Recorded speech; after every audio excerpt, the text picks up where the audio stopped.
자, 10시 45분 지나고 있습니다. 이제 매크로 이슈, 네, 시장 거시경제 조금 들어봐야 될 것 같고요. 호흡을 조금 고르죠. 유니스토리 자산운용 김장렬 투자전략본부장 함께합니다. 어서 오세요. 네, 안녕하십니까. 네. 네. 자, 매크로 이슈라면 또 미국 경제를 뺄 수는 없을 것 같고 지난 주말에 미국의 고용 지표가 나왔죠. 네. 비농업 부분 고용, 민간 고용인 것 같은데 수치가 15만 1,000명인가요? 네, 맞습니다. 네. 15만 1,000명. 이게 직전치가 12만 5천 명이니까 그보다는 사실 좋아요. 네, 맞습니다. 근데 네. 컨센서스 예상치는 16만 명 정도 됐는데 그보다 낮아요. 그렇죠. 중간에 딱 끼어들었는데 네. 어떻든가요? 추세는 둔화되는 겁니다. 예상이 중요한 거죠. 올라가는 게 맞는데 약간 한 10,000명 줄었잖아요. 네네. 예상보다. 그거는 정부 부문에서의 고용이 좀 부진했다는 겁니다. 정부 부문이 한 11,000명 정도 늘었는데요. 지난달에는 4만 명이 넘게 늘었어요. 많이 그 증가폭이 줄었네. 10,000명밖에 안 늘었는데. 네. 근데 정부 중에서도 연방 정부는 10,000명을 뺐어요. 그러니까 지방 정부, 주정부가 느려서 전체적으로 10,000명에 플러스를 했지만 지난달에 대비했을 때 3만 명 정도가 준 거기 때문에 네. 전체적으로 아까 16만 명이 아니라 15만 1,000명이라 했을 때 상당 부분이 정부 부분의 영향이고 이거는 연방 정부가 사람들을 해고하기 시작한 게 일부 트럼프 대통령 취임 이후에 네, 일론 머스크의 정부 효율 부서? 도지 부서. 예. 그 효과가 맞습니다. 근데 그게 중요한 건 추세인데 아직 반영이 이제 시작했어요. 그게 연방 정부가 300만 명이거든요. 네. 근데 목표로 하는 게 47만 명입니다. 근데 그 중에서 향후 9월 달까지는 그 실업수당이 안 들어가는 사람 빼고 나면은 한 40만 명이 되는데 실제는 또 일부 다시 고용하는 게 있으니까 시장에서 나오는 거 300만 명 중에서 실질 빼는 거는 맥스 30만 명, 실질적으로 한 20만 명 안 되게 15에서 20만 명 빠지지 않을까라고 보는 겁니다. 15에서 20만 명 빠지면은 실업률이요 4.3% 조금 넘을 수도 있다. 여기까지이기 때문에 추세는 다운이 게 맞고요. 속도만 남아 있습니다. 하지만 금리 인하를 빨리 촉발시킬 정도로 경제의 침체를 야기할 정도의 인디케이션을 줄 정도의 속도일지는 그건 지켜봐야 되는 거죠. 2월 달 실업률이 4.1%. 4.143인가 4인가 그렇습니다. 네, 이 직전이 4%, 네. 시장 예상도 4%인데 맞습니다. 실업률이 조금 올라간 게 수치로 나왔군요. 네, 맞습니다. 자, 그러다 보니까 미국에서 트럼프발 관세가 미국의 이제 고용 지표 여러 가지 지표들을 둔화시키면서 침체 우려가 고조되고 있다. 네네. 미국은 이걸 가지고도 또 이 도박사 사이에서 배팅을 하는 모양이에요. 배팅 네네네. 사이트에서 미국의 침체 우려가 23에서 32%, 약 9%포인트 올라간 걸로 지금 나왔고 또 트럼프 대통령 말 물가 불안은 또 있고 네네. 뭐 하여튼 이런 복합다단한 거를 잠재우기 위해서 제롬 파월 연준 의장이 트럼프 대통령하고 사이는 별로 안 좋은 걸로 알고 있는데 네네네. 뭐 나름대로 그래도 금요일 날 시장이 조금 막 무거워지니까 괜찮아라고 하는 바람에 또 주가는 올라갔거든요. 저는 이렇게 봅니다. 그 결국은 시장은 그 관세의 정도를 갖고 불안한 게 아니고 관세가 정확히 어떻게 되는 거야. 너는 알아, 트럼프? 트럼프도 모르는 것 같다. 이런 겁니다. 그러니까 불확실성이 지속된다는 것은 차라리 확정이 되면은 대비를 하는데 확정이 안 되니까 이런 거죠. 마치 자동차 전조등 헤드라이트 앞에 서 있는 사슴 같은 입장일 수 있습니다. 어떻게 될지 모르는 거죠. 동공이 갑자기 확장되니까 어디로 가야 될지 모르는. 맞습니다.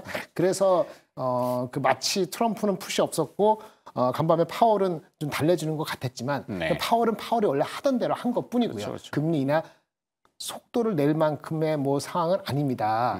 그렇게 할 정도로 위기가 아니기 때문에 지금 포지션 지켜보면 됩니다. 그냥 하던 대로 한 거예요. 근데 트럼프가 언서튼티가 있다 보니까 그렇게 대비적으로 보인 것뿐이기 때문에 특별히 흥분할 것도 없고 좋게 특별히 부담을 많이 느낄 필요도 없고 시간은 가면 갈수록 트럼프도 결국은 결정을 내야 되는 거니까 미루는 거지 끝까지 밀 수 없잖아요. 이게 2월 달보다는 3월 달, 3월 달은 4월 달로 갈수록 이 언서튼티 방향이 어떻게 될지 모르는 불확실성 불확실성 좁혀질 겁니다. 그런 측면에서는 기다리면 나쁘지 않을 것 같다고 보는 거죠. 왜? 미국 금리는 결국은 더 낮아질 것이고 그러면 넌 미국 쪽에 대한 포지티브는 벌써 홍콩이라든지 유럽발은 많이 올라갔잖아요. 그거 대비했을 때 한국은 올라갔다고 하지만 덜 올라갔으니까 네. 그런 측면에서 기다림이 좀 필요하지 않을까라고 생각이 듭니다. 뭐든지 다 기다려야죠. 네, 그렇죠.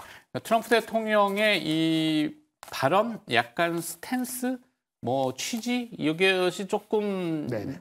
변화가 있다라는 게 이제 파월 의장은 경기가 괜찮다라고 방어적으로 했지만 트럼프 네네. 대통령은 우리가 고통을 좀 겪어야 돼. 네네. 이런 과정에서 고통은 좀 감내해야 될 수도 있어. 이런 내용이 다시 아시아 마켓으로 넘어와서 지금 네. 미국 주가지수 선물은 또 약간 밀린단 말이죠. 그렇죠. 뭐 이런 것들. 외국인 투자자들은 물론 그런 해외의 본토의 상황도 보겠지만 네. 여기 로컬 상황도 보잖아요. 그렇죠. 그 외국인들 수급이 지금 선물 마켓에서 커스트 선물에서는 10일 거래일 연속 매도하고 있다. 맞습니다. 아, 이건 수급상 조금 부담인데요. 맞습니다. 우리는 아까 제가 말씀드릴 때 미국은 기다리면 다운되고요. 네. 미국의 금리가 다운될 것이고 그게 뭐 4.0 이렇게 급격해서 경기가 둔화돼가지고 금리가 확 내려가는 건 바람직하지 않겠습니다만 상 다운되니까 달러 약세가 될 것이고 네. 그러면 그런 상태에서 각 국가가 자주 국방, 자주 AI를 부르짖고 있는 독일이나 홍콩 상해는 괜찮습니다. 유럽 많이 왔지만 근데 한국은 그만큼 기세를 못 보고 있잖아요. 그건 뭘까요? 전국에 불안정이 있습니다. 정책이 없죠. 네. 보세요. 독일이 왜 올라갔을까요? 독일이 지금 얼마 전에 봤을 때 향후 인프라, 국방비 포함해서 뭐 GDP에 뭐 얼마 정도 해서 1조 유로인가? 네. 국방비 3천원, 5천원 포함해서 한다 했잖아요. 그러면서 라인 메탈 포함해서 날아간 거. 우리 하나 에어로스페이스 있습니다만 네. 우리는 그게 핵심이 아닙니까? 중국은 홍콩에 상장되어 있는 뭐 알리바바라든지 BYD 이런 거 다 올라갔잖아요. 밸류가 싸니까 11배 있던 것이 14배 올라갔거든요. 네. 근데 한국은 가장 큰 게 뭐죠? 2차 전자가 삼성전자잖아요. 그게 힘을 못 받고 트레이딩 내지는 낮은 트렌드 놀고 있잖아요. 네. 거기다 환율이 달러는 약세되는데 우리는 원화가 강세가 되고 있지 않죠. 그렇죠. 같이 네. 약세죠. 그렇죠. 약간 지금 지난 한 1주, 2주간에도 그렇죠. 달러는 마이너스 3, 4%인데 우리는 맞습니다. 가만히 있단 말이에요. 네네. 이건 전국의 이슈죠. 전국의 이슈가 있다고 해서 정책발 이슈가 한국이 저성장인데 그거가 언제 어떻게 구체화될지에 대해서 비저빌리티가 있나 없나? 기다려봐야 된다. 네. 한국은 더 기다려야 된다. 그래서 미국 주식이 내려갔음에도 불구하고 외국발 한국으로 들어온 수급은 약하다는 거고요. 근데 기관들도 하시는 야근계 특히 네. 국민연금은 많이 샀잖아요. 네. 40 며칠이에요. 40 며칠 하잖아요. 네. 그러니까 여력이 없다기보다도 좀 주춤할 수 있는 거죠. 그런 상태에서 공백이 되면서 그 공매도를 앞두고 있기 때문에 많이 오른 종목을 더 추종해서 올라붙이기에는 수급이 국내만 갖고는 조금 경계감이 생길 때도 되지 않았을까라고 생각이 들기 때문에 좀 오른 종목에서 이상한 루머만 나오면 그냥 확 빼고 네. 이렇게 출렁이는 게 조금 경계돼야 될 그 상황인 것 같습니다. 그렇죠. 이게 중심 뭐 베이스가 조금 부실하다 보니까 뭐 선물 파생 시장이 이제 또 막 흔들어댈 수 있죠. 네, 한때 맞습니다. 우리가 웩도도 꼬리가 웩도도. 몸통을 흔든다 이렇게 표현도 하는데 외국인 투자자들의 선물 매도 포지션이 좀 눈에 거슬리는 부분이 좀 있긴 있네요. 트럼프 대통령이 또 반도체에 대해서 앞서 말씀하신 삼성전자, SK하이닉스 우리의 직접 연관성이 있는 네. 대만을 향해서 미국의 반도체를 뺏어갔다? 기술이 사실 원천적으로 뭐 어떻게 얘기해야 될지 모르겠지만 그렇게 네. 얘기하면서 우리나라에 대해서는 약간이라는 표현을 지금 사용했다고요? 네네. 뭐 특별한 건 없고 대만은 TSMC 발로에서 파운드리를 다 가지고 있는 거고. 네. 그 미국이 뭐 인텔이 쭈구리 박살이 됐으니 네. 내부적인 수요도 인텔로 충분치 않고 그러니까 직접적인 임팩트는 파운드리가 크죠.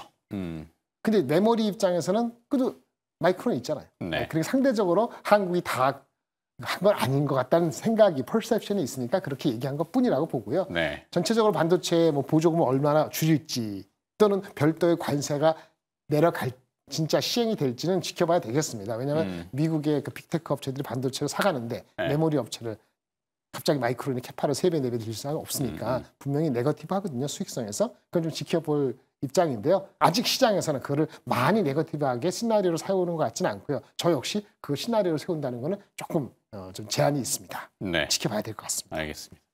사실 받아들이는 입장에서 보면은 경쟁을 시키는 게 좋겠죠. 대만, 한국 경쟁시키고 한국은 또 한국 내에서 또 경쟁이 또 있고 네네. 뭐 그거를 잘 활용하겠죠. 자, 트럼프 대통령의 이 발언들 반도체에 대해서 브로드컴이라는 네. 반도체 설계 기업인데 이게 통신 쪽 반도체에 좀 특화되지 않았나 싶긴 한데. 통신 네트워크. 네, 반도체 간 통신 뭐 이런 얘기들을 하는데 맞습니다. 뭐 어떨까요? 브로드컴이 갖는 의미는 또.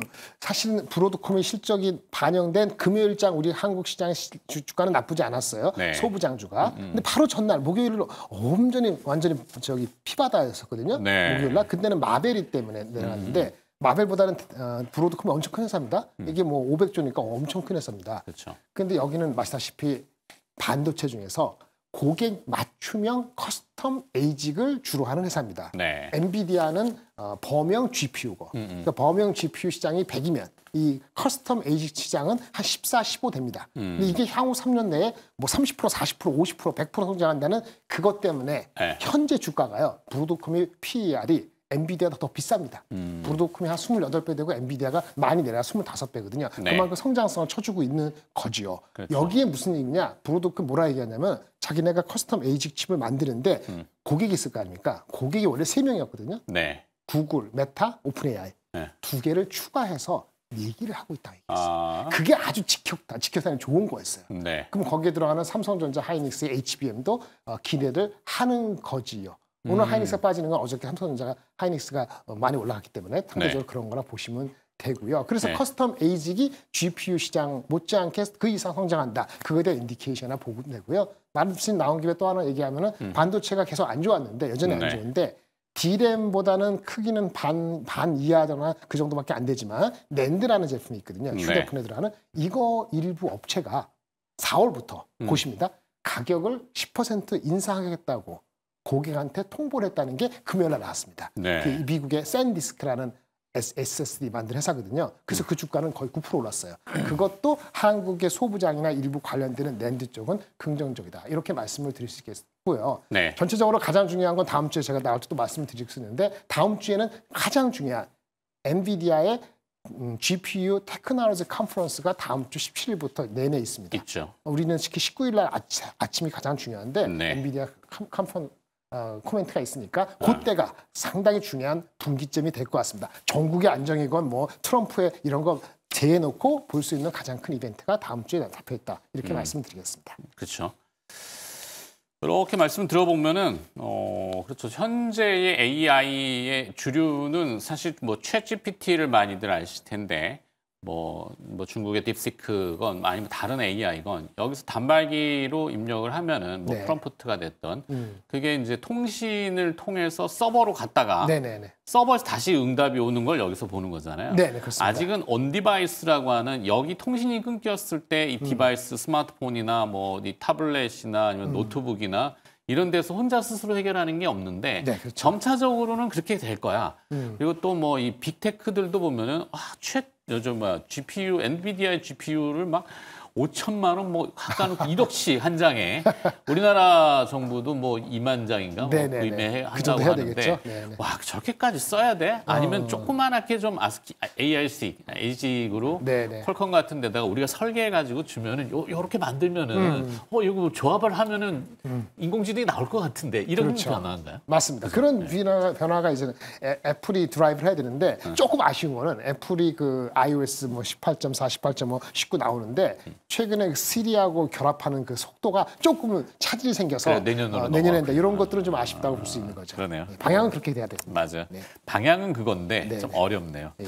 자, 글로벌 증시 차별적 움직임, 국내의 영향, 뭐 네. 이렇게 모호한 두루뭉술한 질문이 여기 써 있는데 네, 네. 증시 예측을 좀 어떻게 하세요? 네, 일단 말씀드린 것처럼 네. 그 미국이 여기서 3, 4% 더 빠지면 저는 네. 기술적으로 PER이 한 20배 중반 되면은 1달러기 조정이 될 수도 있다고 봅니다. 미국이. 시세 1달러기. 네, 그게 아마 5,500, 한 70 정도, 80 정도 저는 보고 있는데요. S&P 기준으로요? 네네. 그렇게 빠졌을 경우에 과연 한국이 쌀까, 미국이 쌀까? 그때 고민될 것 같아요. 네. 그 빠지기 전에 우리도 좀 전국이 안정화되고 바라고요. 그러니까요. 반도체는 다음 주가 가장 중요하고. 네. 근데 문제는 그 홍콩이나 유럽 대비했을 때, 독일 대비했을 때 한국이 견인차 할 수 있는 것이 아주 세지는 않다는 것이 한국이 싸다는 거 말고는 아직까지는 네. 조금 더 좀 약하다는 걸 솔직히 인정하고 플레이 하시거나 트레이딩 하실 때 조금보다는 낮게 조금은 나눠서 하실 필요가 아직까지는 있어 보입니다. 네. 그런 좀 주의를 말씀을 드리겠습니다. 아까 언급분 잠깐 주셨는데 요거 듣고 마무리해야 될 네. 것 같은데 다음 주 이벤트 그러니까 젠슨 황 엔비디아의 젠슨 황 CEO가 또 주도하는